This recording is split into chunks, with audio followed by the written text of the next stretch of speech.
السلام علیکم۔ ایک ایسی جنگ جو مشرق وسطیٰ کو دہلا رہی ہے۔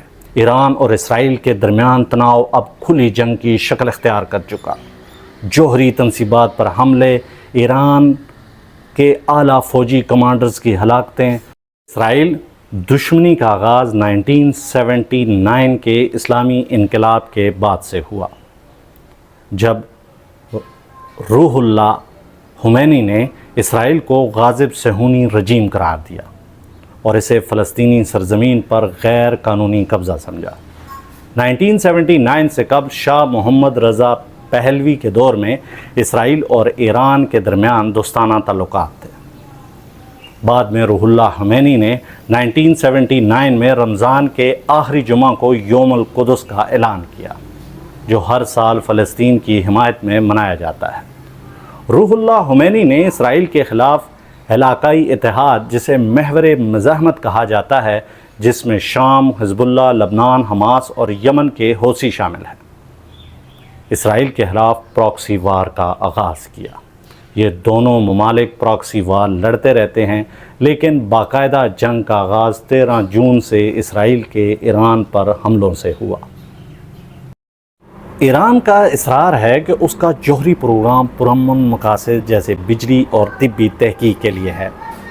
ایک مغربی ممالک اور اسرائیل اسے جوہری ہتھیار بنانے کی کوشش سمجھتے ہیں، لیکن اس کے جواب میں ٹرمپ نے کچھ اس طرح کا بیان دیا: جب ایران یورینیم کی افزودگی اپنے دفاعی یا طبی تحقیق کے لیے ذخیرہ کر رہا ہے اور اس کو اپنا حق سمجھتا ہے، وہیں پہ اسرائیل ایران کی موجودہ قیادت کو اور ان کے منصوبوں کو اپنے وجود کے لیے خطرہ سمجھتا ہے۔ اسی طرح اسی خطرے کو بھانپتے ہوئے 13 جون کو آپریشن رائزنگ لائن کا آغاز کیا۔ اس کا پہلا ٹارگٹ وہ جوہری تنصیبات تھی جہاں اسرائیل کو شبہ ہے کہ وہاں پر یورینیم کی افزودگی جاری ہے۔ یہ حملے ایسے دور میں ہوئے جب منظر عام پر یہ خبر پھیلی کہ ایران نے یورینیم افزودگی کی 60% مقدار حاصل کر لی ہے۔ جوہری ہتھیار بنانے کے لیے یورینیم 235 کو 90% یا اس سے زیادہ افزودہ کرنے کی ضرورت ہوتی ہے، جسے ہتھیار کے درجے کا یورینیم کہتے ہیں۔ بین الاقوامی ایٹمی توانائی کی ایجنسی LEA کی رپورٹس کے مطابق ایران 60% یورینیم افزودہ کر چکا، جو ہتھیار کے درجے 90% سے ایک درجے پیچھے ہے۔ ایران کے پاس 408.6 کلو گرام 60% یورینیم ہے، جو 9 سے 10 جوہری ہتھیار بنانے کے لیے کافی ہے۔ بین الاقوامی ایجنسی کے مطابق ایک ہفتے یا اس سے کم وقت میں 25 کلو گرام یعنی 90% یورینیم جمع کرنے کی صلاحیت رکھتا ہے۔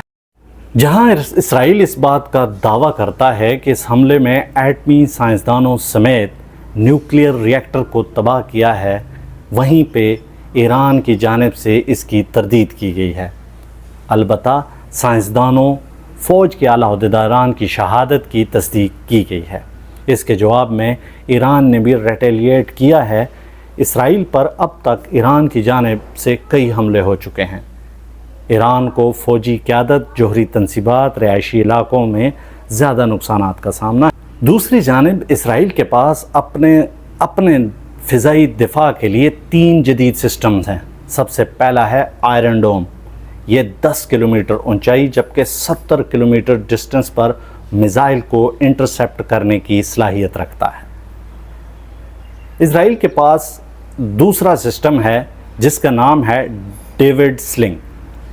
ڈیوڈ سلنگ یہ medium long range missile system ہے جس کی اونچائی 15 کلومیٹر جبکہ 300 کلومیٹر ڈسٹنس پر میزائل کو انٹرسیپٹ کر سکتا ہے۔ اسرائیل کے پاس سب سے اہم اور تیسرا دفاعی سسٹم ایرو 3 ہے۔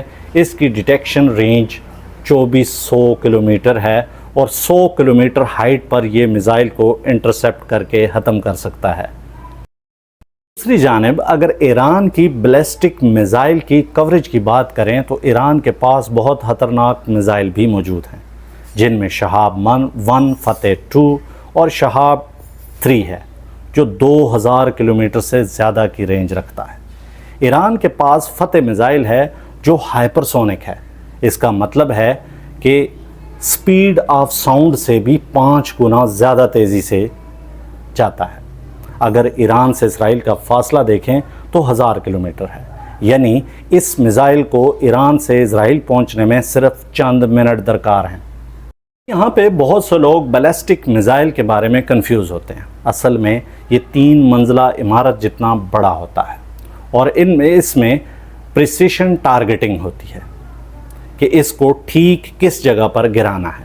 یہ میزائل زمین کے ایٹماسفیئر سے باہر نکل کر واپس اپنے ٹارگٹ پر گرتا ہے۔ ان سب سسٹمز کے باوجود اگر ایران اسرائیل پر حملہ کرتا ہے تو حملے کے جواب میں یہ دفاعی نظام ایک اور میزائل چھوڑتا ہے جس کی کاسٹ اگر آئرن ڈوم سے یہ میزائل چھوڑا جائے تو $50,000 ہے۔ اگر زیادہ رینج والے میزائل کو روکنے کے لیے ڈیوڈ سلنگ سے یہ میزائل چھوڑا جائے تو اس میزائل کی کاسٹ $1 ملین ہے۔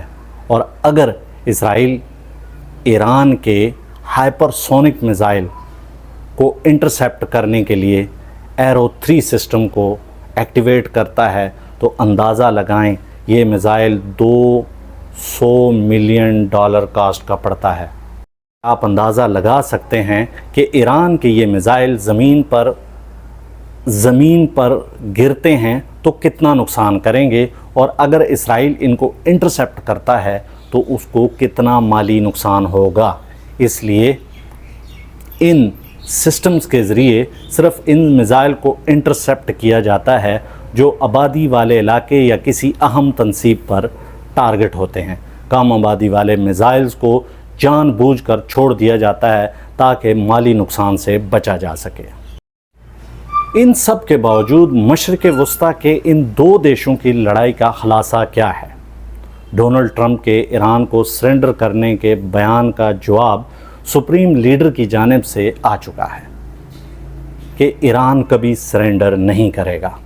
اب مجبوراً امریکہ کو اس جنگ میں اترنا پڑے گا۔ امریکہ کے آنے سے ایران کے لیے مشکلات بڑھ جائیں گی، کیونکہ ایران کے قریب انڈیا جیسے ممالک ہیں جو امریکہ کے قریبی اتحادی ہیں۔ امریکہ دوسرے ملکوں سے ایران پر حملے کرے گا۔ اس جنگ کا نتیجہ کیا ہوگا، اس بات کا اندازہ 13 جون سے جاری آپریشن رائزنگ لائن کے نام سے لگایا جا سکتا ہے، جس کا مطلب ایران کے 1979 سے پہلے کے جھنڈے سے ہے جس پر شیر اور سورج کی تصویر بنی تھی۔ اس کا مطلب صاف ہے کہ امریکہ اور اسرائیل 1979 سے پہلے والی ایرانی جمہوریت کو واپس لانا چاہتے ہیں۔ اس بات کی تصدیق سابق اسرائیلی وزیر اعظم ایہود باراک اسرائیلی کی BBC کی گفتگو سے بھی لگایا جا سکتا ہے، اب جس میں وہ کہتے ہیں کہ اس جنگ کا بہترین اختتام ایرانی حکومت کا خاتمہ ہے، یا ایران میں موجودہ حکومت مذاکرات کی ٹیبل پر اس شرط پر بیٹھے جو امریکہ چاہتا ہے۔ اگر یہ جنگ جاری رہتی ہے تو اس کے اثرات پوری دنیا پر ہوں گے۔ اس جنگ کا پہلا اثر تیل کی عالمی قیمتوں میں اضافے کے طور پر ظاہر ہو چکا۔ ایران کی معیشت جو پہلے ہی پابندیوں کی زد میں ہے مزید کمزور ہو جائے گی۔ اس جنگ کی وجہ سے دنیا 2 گروپوں میں تقسیم ہو رہی ہے، ایک طرف اسرائیل، امریکہ اور کچھ یورپی ممالک، تو دوسری طرف ایران، چین اور شنگھائی تعاون تنظیم کے ممالک ہیں۔ اسرائیل اگر ایران کے نتنزن اور اصفہان جوہری تنصیبات کو خطرناک بموں سے ٹارگٹ کرتا ہے تو ممکنہ طور پر تابکاری شعاعوں کا خطرہ بڑھ سکتا ہے۔ ماہرین نے خبردار کیا ہے کہ اس تنازع میں دیگر طاقتیں مثلاً امریکہ، روس اور چین شامل ہوتی ہیں تو یہ تنازع تیسری عالمی جنگ کا باعث بھی بن سکتا ہے۔ البتہ اقوام متحدہ نے اپیل کی ہے کہ اس مسئلے کا واحد حل سفارتکاری ہے اور یہی اس مسئلے کا واحد حل ہے۔